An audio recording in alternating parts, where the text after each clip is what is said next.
안녕하세요. 토토웨이입니다. 스토크시티의 바우터버거는 무릎 부상에서 회복 후 훈련에 복귀했으며 이제 벤 윌목과 샘 갤러거와 함께 벤치에 앉을 수 있을 것으로 보입니다. 벤 윌목과 샘 갤러거는 최근 경기에서 다시 명단에 포함되었습니다. 앤다 스티븐스는 노리치 시티와의 경기에서 선발로 돌아왔지만 스토크시티는 여전히 솔시딥에 린든 구치의 결장이 지속되고 있으며 조시 윌슨 S브랜드는 여전히 출전 여부가 불확실합니다. 루이스 쿠마스는 지난 경기에 제외되었고 그는 알리 알하마디의 지원군으로 다시 합류할 가능성이 있습니다. 미들즈브러는 여전히 세니 디엥, 다라 레니안, 벤도크, 라일리 맥그리, 조니 하우슨의 결장이 계속되고 있습니다. 다행히 암페르니 다익스틸과 다엘 프라이는 최근 부상과 질병에서 복귀했으며 지난 경기에서 수비진을 이뤘던 두 선수는 다시 선발로 출전할 가능성이 높습니다. 공격에서는 토미 콘웨이와 켈레치 이에나초가 함께 호흡을 맞췄으나 핀 아자즈나 사무엘 일링 주니어가 복귀하면 둘 중 한 명은 벤치에 앉을 수도 있습니다.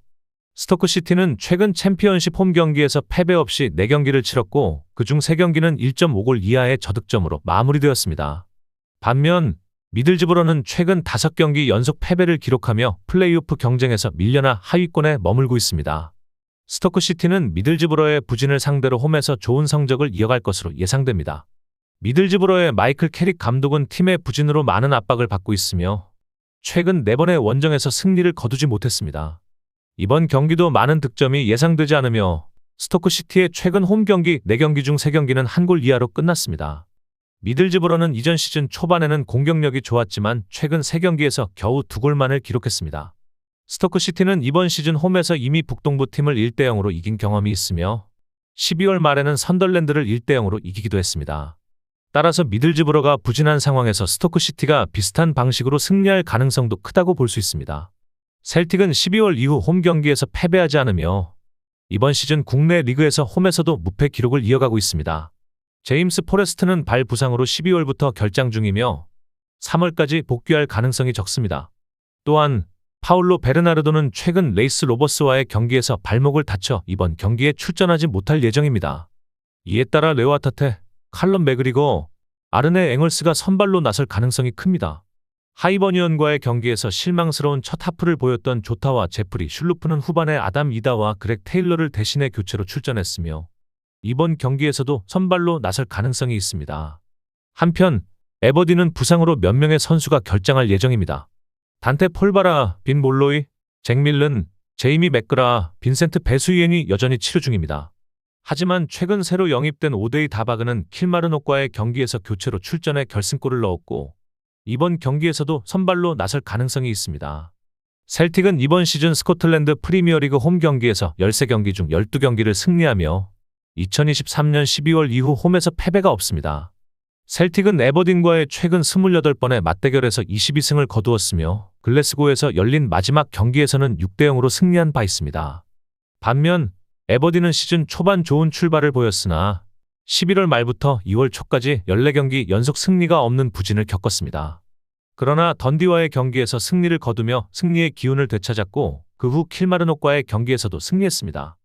에버딘은 셀틱과의 경기에서 경쟁할 수 있는 가능성도 있지만 셀틱이 여전히 승리를 거둘 것으로 예상됩니다. 인터 밀란은 지난주 주전 골키퍼 얀조머가 엄지손가락 수술을 받으면서 결장 중이고 마르쿠스 튀랑도 부상으로 출전하지 못합니다.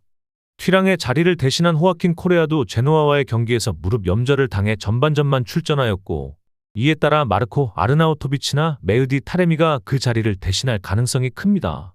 또한 카를로스 아우구스토와 다비데 프라테시의 출전 여부도 아직 확실하지 않습니다.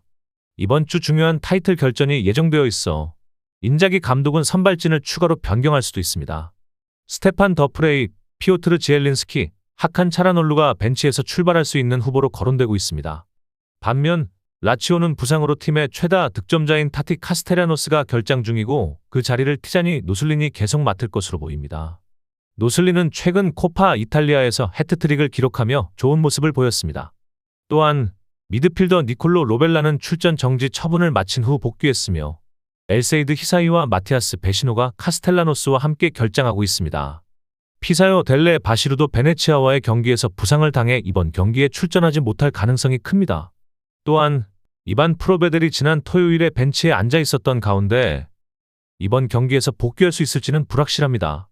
그 대신 컵 대회 골키퍼인 크리스토스 만다스가 지난 스탠디오 펜초 경기에서 출전했으나 마르코 바로니 감독은 여전히 프로베데를 주전 골키퍼로 고려하고 있다고 밝혔습니다.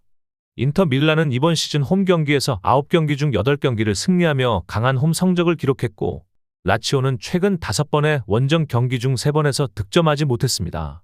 특히 라치오는 코파 이탈리아에서 5경기 연속 원정에서 패배했고, 그중 4번은 득점 없이 경기를 마쳤습니다. 또한 라치오는 최근 5번의 원정 경기에서 로마, 브라가, 베네치아를 상대로 득점하지 못했습니다. 따라서 인터 밀란은 강력한 홈 성적을 바탕으로 이번 경기를 승리로 마무리할 가능성이 높습니다. 바르셀로나는 지난 토요일 라스팔마스와의 경기 후 부상당한 발을 보여준 라민 야말의 상태에 대해 걱정하고 있습니다. 그러나 야말은 이번 경기에는 출전할 것으로 예상됩니다. 안드레아스 크리스텐센은 최근 부상에서 회복되었고 이번 경기 명단에 포함될 가능성이 있습니다. 반면 마르크 베르날과 마르크 안드레 테어 슈테게는 여전히 출전하지 못합니다. 헤드코치 한지 플릭은 라스팔마스와의 경기에서 선발로 나선 선수들을 바꾸고자 하며 다니 올모, 프랭키 데 용, 이니고 마르티네스, 로날드 아라우오 등이 선발로 나설 가능성이 있습니다. 페란 토레스는 지난 경기에서 발렌시아를 상대로 해트트릭을 기록하며 좋은 모습을 보였고 라스팔마스와의 경기에서도 교체로 출전해 득점을 올렸습니다. 그러나 이번 경기에서는 벤치에서 시작할 가능성이 큽니다. 한편 아틀레티코는 후안 무소를 골키퍼로 기용할 예정입니다. 무소는 이번 시즌 코파 델 레이에서 아틀레티코의 골키퍼로 출전하고 있습니다. 파블로 바리오스는 발렌시아와의 라 리가 경기에서 출전 정지를 받았지만 이번 경기에는 돌아와 선발로 나설 가능성이 있습니다. 그러나 코케는 여전히 부상으로 출전 여부가 불확실합니다. 훌리안 알바레즈는 최근 발렌시아와의 경기에서 2골을 넣었고 공격진에서 계속 활약할 것으로 보입니다. 알렉산드르 쇠를로트는 다시 벤치에서 시작할 가능성이 높으며 하비 갈란과 호세 히메네스는 다시 선발로 나설 것으로 예상됩니다. 바르셀로나는 지난 6번의 맞대결 중 5번을 승리하며 우위를 점하고 있으며 최근 5경기 연속 승리를 거두며 좋은 흐름을 이어가고 있습니다.